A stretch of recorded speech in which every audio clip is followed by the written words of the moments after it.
Podcasting, the final frontier.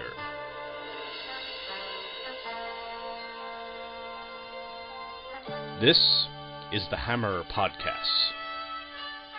Its 30-minute mission: to rehash geeky topics, to seek out new bastions of nerdiness, to timidly go where the more talented have gone before. Greetings, and welcome to the Hammer Podcasts, the official podcast of thehammerstrikes.com. My name is Gene Hendricks, and this time I've got a treat for you.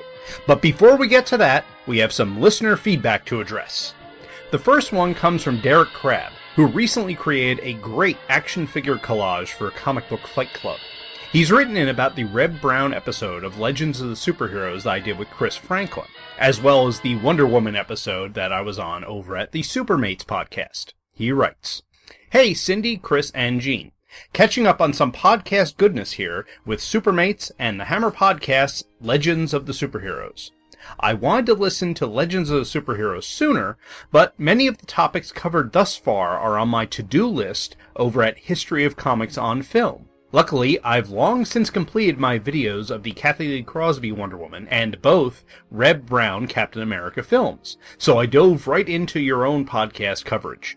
Although Death Too Soon won't be released for a while, as I'm going in chronological order as best I can, and I'll need to cover a few more specials and cartoons before then. I enjoy hearing the thoughts of a select few elite who have seen the spectacle of these 70s masterpieces.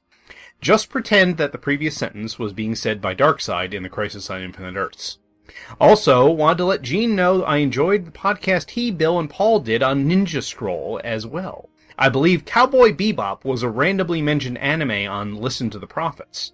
It would certainly be fun to hear you guys cover that at some point on Anime Freaks, and is probably one of the most easily accessible for Western audiences in terms of tone and style. Take care, Derek."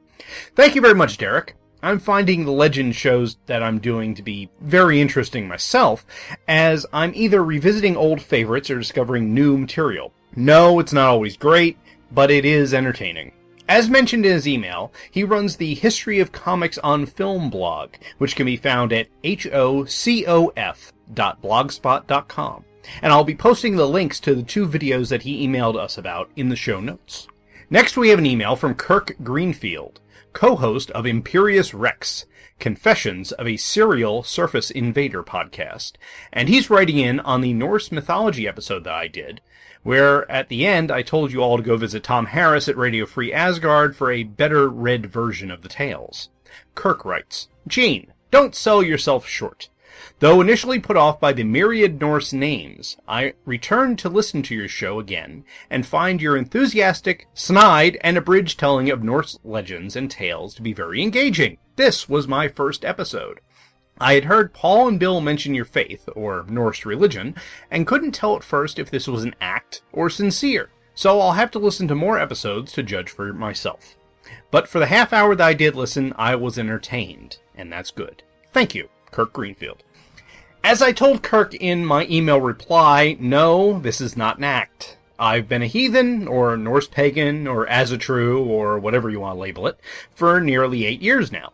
I started out as a Catholic, because that's what my family is, and I went to all the CCD classes, etc., but it never really sat well with me. I went atheist for a little while, basically rejecting everything religious because I had been trained to think in monotheistic terms. Either there was one all-knowing, all-seeing deity, or there was nothing. Eventually, I came to the realization that there are more things in the universe than could be explained by science, and I wanted to see about a connection to a higher plane. So, being the good engineer I am, I did a bunch of research. I came across some info about Norse Reconstructionism, and it just clicked. So I puttered around reading for a few more years, and then, when we found out that my wife was pregnant, I decided that I needed to make it official. Lucky for me, I have a good friend that I met through the USS Justice, the Star Trek fan club to which we belonged at the time, who is very knowledgeable and a practicing heathen. It was from him that I learned most of what I do, or at least where I can go for information. And the rest, as they say, is history. I hope that clears up my religion for those of you that were wondering.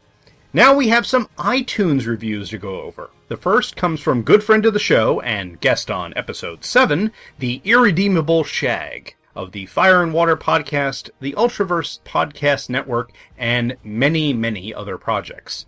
It's a 5-star review titled, Love This Show Celebrating Geek Culture. He writes, if you love comics, Star Trek, mythology, Doctor Who, role-playing games, anything geeky, then this is a definite must-listen. Gene is an engaging host with a tremendous amount of knowledge and an infectiously positive attitude. With one of the best radio voices around, each episode Gene takes us on a journey exploring a different aspect of geek culture. Love this show. Subscribe today. Well, thank you very much, Shag. Obviously, that payoff worked. Seriously, though, I hope I can live up to that review. Next up, we have one from an award-winning radio host, so I would hope he knows what he's talking about. And that would be Mr. Scott Rifen of Dinner for Geeks, Earning My Ears, Growing Up Star Wars, and My Star Wars Story. This is also a 5-star review entitled, It Is Everything and More. And he writes, Gene talks about everything a geek could want, and he does it succinctly and with clarity.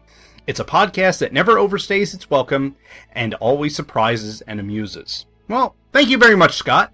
I try to be straight and to the point as possible, although this show might be a bit on the longer side. Or, to say it better, it's magnificent! It's stupendous! It's short! Last up for this time, we have a 5-star review from 31 Crawls, which is a very interesting username.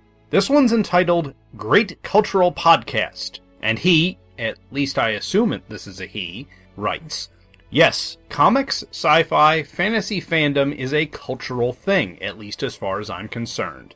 This show does a great job of showcasing my culture, and there's something else I have to live up to, being a cultural representative. I hope I don't disappoint.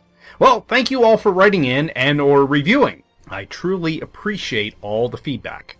Now, before we take our break, I want to mention that The Hammer Strikes, the blog that is responsible for what you're hearing here, now has a Patreon page, which can be found at patreon.com/thehammerstrikes. There are some things I would like to do with the blog and with the podcast, and they do cost money. So I hope you'd like to help me out with that. If you do, you can look forward to some perks, like possibly getting these episodes before everyone else. Plus, if I get enough support, I'll be doing more blog posts and more podcast episodes. So please, take a minute and check out the Patreon page, and if you are so inclined, become a supporter of the show. Now, let's hear from some friends of the show, and then we'll get into me jumping on a bandwagon. Aquaman and Firestorm fighting crime together. Soak 'em down or burn 'em up. No one does it better. Whenever you find trouble, they'll always be there to catch them in a bubble or even torch their hair. They stand for truth and justice in sea, on land, and air. Firestorm and Aquaman, they make a super pair. The Fire and Water Podcast, celebrating Aquaman, King of the Seven Seas, and Firestorm, the Nuclear Man. Available weekly on Aquaman Shrine, Firestorm Fan, and on iTunes and Stitcher. I'm one of your hosts, the Irredeemable Shag, here to talk about Firestorm. Along with me is my co-host Rob Kelly, here to talk about some guy that talks to fish. Really? You're going to pull this crap during the promo? Bad enough I have to put up with your shenanigans every week, but... We all remember seeing years ago those futuristic drawings saying what the future's going to be. I only hope that we never lose sight of one thing. Gleaming buildings, fast monorails. This is the future. That was all started by a mouse. Twice the size of Manhattan. We want you to share with us our latest and greatest dream. Walt Disney World. Better than any other urban environment in America. Two True Freaks proudly presents. We hope that it will be unlike anything else on this earth. Golf courses, campgrounds, stores, hotels. Earning My Ears. A once-in-a-lifetime opportunity for everyone who participates. We're ready to go right now. Earning My Ears, a Walt Disney World-centric podcast, is available monthly at twotruefreaks.com. Hey kids, do you like comics? Uh-huh. Do you like Iron Man comics? Uh-huh. Do you want to learn more about Iron Man's downward spiral from alcoholism, fear of commitment, and feelings of inferiority, leading the egomaniac into a life of misery? What? Then listen to the Invincible Ironcast Classics Edition and see Tony Stark go from genius, billionaire, playboy philanthropist to genius, billionaire, playboy philanthropist. With awesome weaponized armor! Relive classic stories like Demon in a Bottle, Armor Wars, Doom Quest, and more, hosted by me, Mike Staley. So how about it, kids? Do you want to listen to the Invincible Ironcast? Well, too bad. You need to do your homework. The Invincible Ironcast Classics Edition on iTunes or at invincibleironcast.podbean.com. And we're back. This time out, I'm going to be doing a topic that has been done before, but with my own twist. So far, we've had TV theme episodes from Andy Leyland over at the Palace of Glittering Delights, Tom Panarese at Pop Culture Affidavit, and Luke Jaconetti at Earth Destruction Directive. Never let it be said that I don't jump on bandwagons after they're mostly past. So here I am with my TV themes episode. But this one's going to be about cartoon themes. First, some ground rules. I've discounted themes from cartoons based on live-action shows, so my beloved Star Trek The Animated Series theme is out. Of course, you hear that at the beginning of each of my episodes, so I'm not too broken up by it. I have also discounted any theme where the visuals are an integral part. Oh, all of these themes have great visuals associated with them, but they can also stand on their own as audio only. I've taken the audio from the opening of the show, so it's not just the music, but my point stands. So we'll start off with the granddaddy of all superhero cartoon themes. Way back in the 1960s, Marvel Comics had some hot properties, including a certain web slinger. While their previous attempts to turn their characters into cartoons ended up with what were essentially motion comics, they finally got a better product from their animation partners. The theme song was a joint composition. The lyrics were written by Academy Award winner Paul Francis Webster, while the music was composed by Bob Harris. Here it is, the song that's already running through your head, the theme to the 1967 Spider-Man cartoon.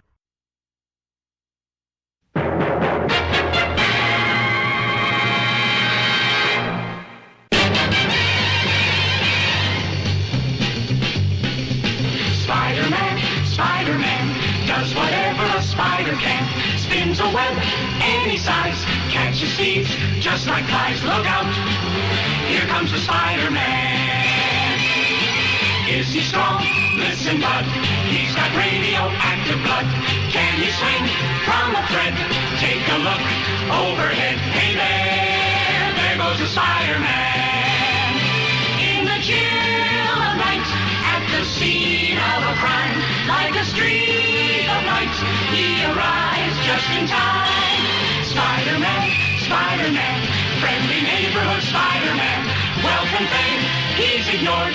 Action is his reward to him. Life is a great big hang-up. Wherever there's a hang-up, you'll find the Spider-Man. Premiering in 1969, Scooby-Doo, Where Are You? Became one of Hanna-Barbera's most successful cartoons. This version lasted for 2 seasons, and then it was retooled into a show whose theme we're about to hear. The new Scooby-Doo movies expanded the show from a half hour to 1 hour per episode, and it also introduced one of the show's most famous tropes, that of the guest stars. I, for one, always hope to hear Shaggy say, "Today, Scooby-Doo meets Batman and Robin." But it's hard to compete with the dynamic duo. So let's join those meddling kids for the second iteration of their series.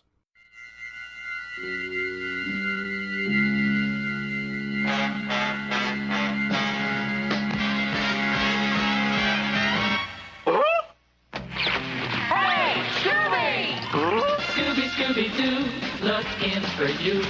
Scooby, Scooby-Doo, where are you? All the stars are here, waiting for you. Couldn't have a show without you. Scooby, Scooby-Doo, Scooby, Scooby-Doo.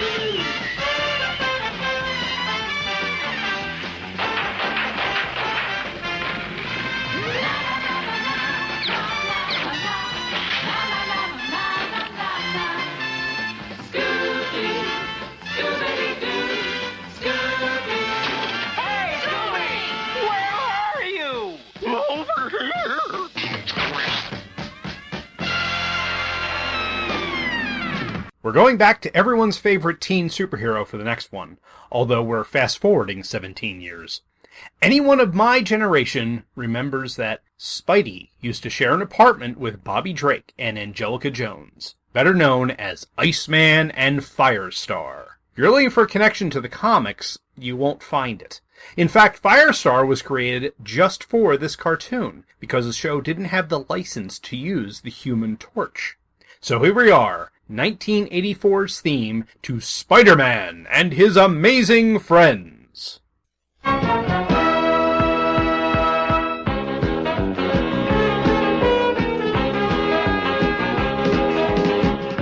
Spider-Man and His Amazing Friends, Iceman and Firestar.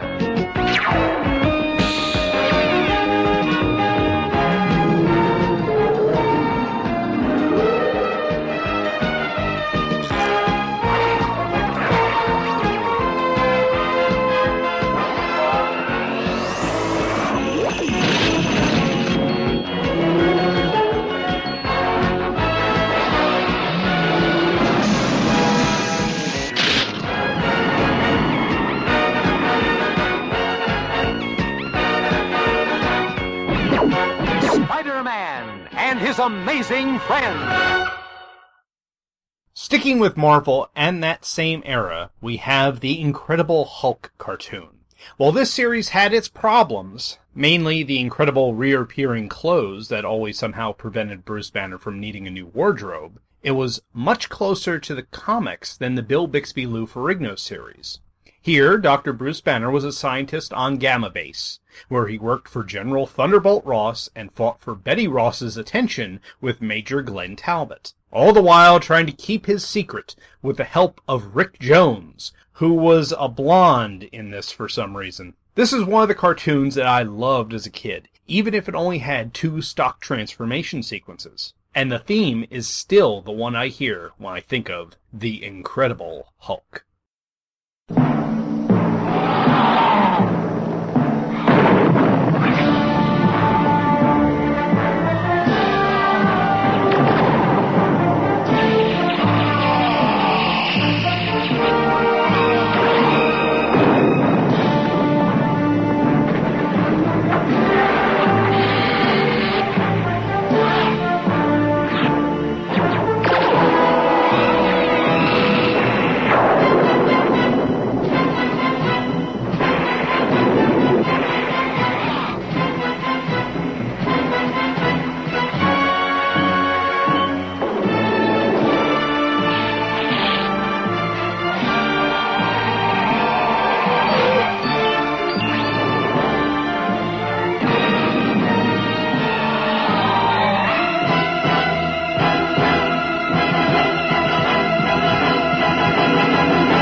Now we move on to a cartoon series that had me enthralled. So much so that was responsible for my first ever layaway purchase at Kmart. That purchase was the Thunder Tank, and the series it came from was Thundercats. The series premiered in 1985 and followed the adventures of extraterrestrial humanoid cats, led by the heroic Lion-O, as they try and make a life on Third Earth. The animation was done in Japan, giving it an anime kind of feel, which made it different enough from the other mid-80s cartoons that it appealed to me. The theme gives you an idea of what the show will be like, which is light and action-packed. Plus, it will get stuck in your head.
Along the same lines as Thundercats, in fact done by the same company, was Silverhawks.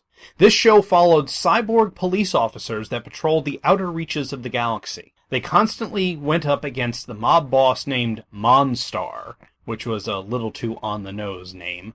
Still, it was a really enjoyable show, and the PSAs that they tacked on the end dealt with our solar system, and helped spark my interest in space and NASA.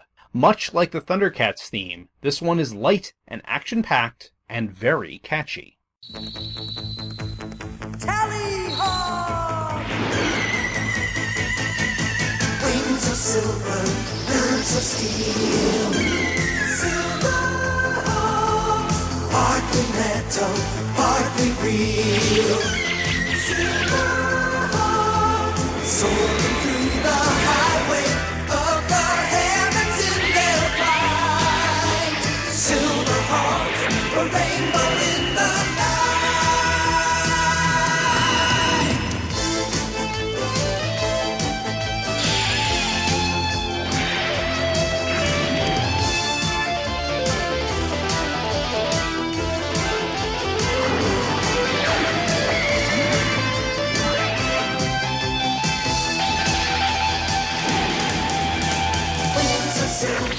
birds of steel.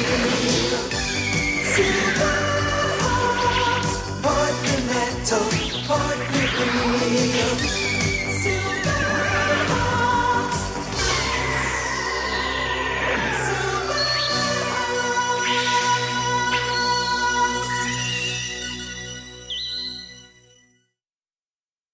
Now we come to one where I'm going to cheat. One of the quintessential 80s cartoons, and one of the more memorable themes, is that of G.I. Joe. Being part of the full court press to sell the toys, G.I. Joe, a real American hero, was an extremely popular cartoon. The theme I'm going to play for you, though, is actually from G.I. Joe the movie, which I prefer to the standard TV theme. It still counts, though, as the movie was shown as a multi-part episode on TV. It's a little more dark in the beginning, but when you hear that "Yo, Joe!" your heart just starts to pound. At least, mine does.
the code name for America's daring, highly trained Special Mission Force. Its purpose? To defend human freedom against Cobra, a ruthless terrorist organization determined to rule the world.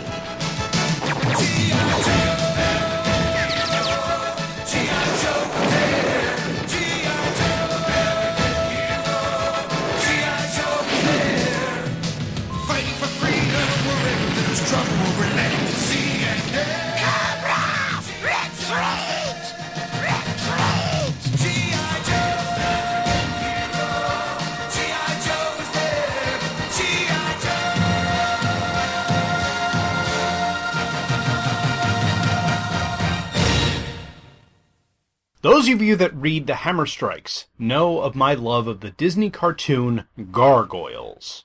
A combination of action-adventure cartoon with the plays of William Shakespeare, this show was one of the few that had a continual storyline and character growth. Not to mention the absolutely perfect voice casting of Keith David as Goliath, as well as a huge number of Star Trek actors. I think that the fact that this show was on when I was in college and able to appreciate all the layers of the source material is part of why I love it so much. The theme also sets the mood perfectly, especially with Keith David's booming narration at the beginning. 1,000 years ago, superstition and the sword ruled. It was a time of darkness. It was a world of fear. It was the age of gargoyles. Stone by day, warriors by night. We were betrayed by the humans we had sworn to protect, frozen in stone by a magic spell for 1,000 years. Now here in Manhattan, the spell is broken, and we live again!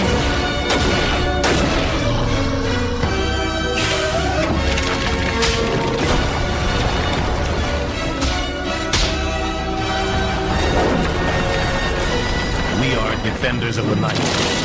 We are gargoyles. To me, no list of cartoon themes would be complete without the opening music to Star Blazers, which was a huge part of my childhood. So much so that I currently co-host a show that's going through it episode by episode, and that would be Anime Freaks, also found on Two True Freaks. Star Blazers was the first anime that I saw, and the fact that it was possible for characters to be injured or even die was mind-blowing to me. The feel of the music, being like a military march, helps get you in the mood for the show. These people aren't on a pleasure cruise or out to have adventures. They're trying to save the planet. So this is going to be a serious cartoon.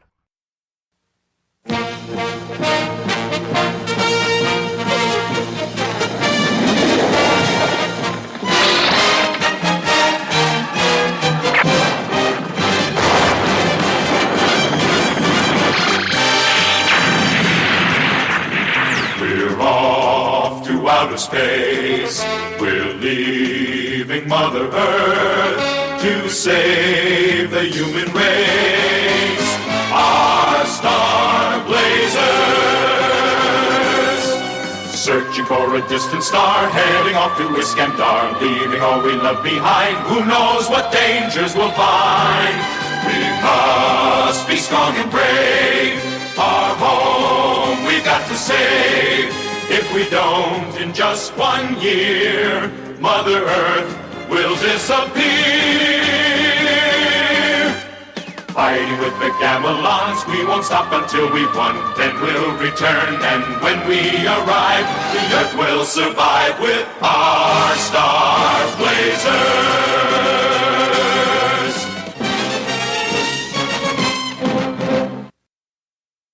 We're going to wrap it up there with the mystical number of 9. There are many more themes out there that I like, and many that I don't. If I ever do another one of these episodes, though, I'd like to hear your suggestions. Feel free to comment either on the Facebook page, the Google Plus page, or send an email to gene@thehammerstrikes.com. I look forward to hearing from you, and I'll see you next time. Thank you for listening to the Hammer Podcasts. If you have any questions or comments, please feel free to send an email to gene@thehammerstrikes.com. If you like what you've heard, please visit the Patreon page, which is located at patreon.com/thehammerstrikes, and consider becoming a sponsor of the show. Please be sure to check out The Hammer Strikes on Facebook, Google+, Twitter, and YouTube. The Hammer Podcast is a proud part of the Two True Freaks Internet Radio Network.